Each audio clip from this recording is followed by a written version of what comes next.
Passengers of the Titanic actually didn't want to leave the ship for almost 2 hours after it hit the iceberg. People thought the Titanic was unsinkable. Lifeboats left half empty. Only in the last half an hour, people started to panic. But by that time, it was already too late. Not enough lifeboats, nowhere to hide, nowhere to run. Now, I came here today to tell you that we find ourselves in a similar predicament, in a similar situation. Our ship has already hit the iceberg. We have already started to sink without even realizing it. And I'm talking about the ship of our personal freedoms. Personal freedoms are being eroded everywhere in the world, almost without exception.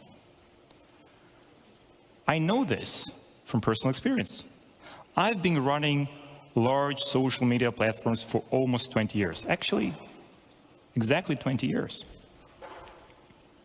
And I witnessed firsthand which methods governments use to suppress our freedoms and to take away our basic rights.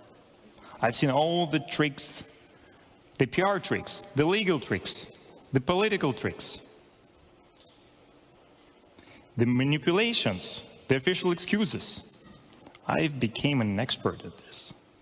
And the thing that bothers me most today is that some of the same tricks that have been employed by authoritarian regimes in places like Russia or China and Iran are now being also used in some Western countries.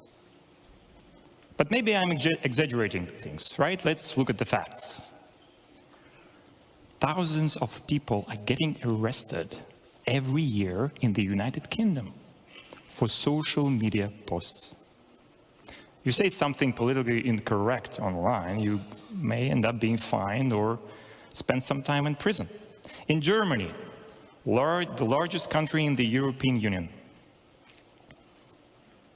people get arrested and persecuted for insulting politicians online. Thousands of people every year. You call a politician a pig or a thief online, and you can serve up to 3 years in prison. So now people are afraid to use their real identities. People stop using their real names when they make comments online. And the European Commission is pushing for a new measure. A measure to require that all social media users present their IDs before they can access social media sites. Their official justification is child protection. They want to ban social media services for everybody under 16. And for that, they need people to verify their age by presenting their ID. But what will happen if social media sites are banned for teenagers? Will it bring harm or good? Actually, we know the answer to this question. Why? Because it has already been tried. This experiment has already been conducted. It has been carried on. In Russia. So Russia banned Telegram, the largest social media platform at the time, for all of its citizens, because we refused to comply with their demands for mass surveillance and censorship. However, 95% of Russian teenagers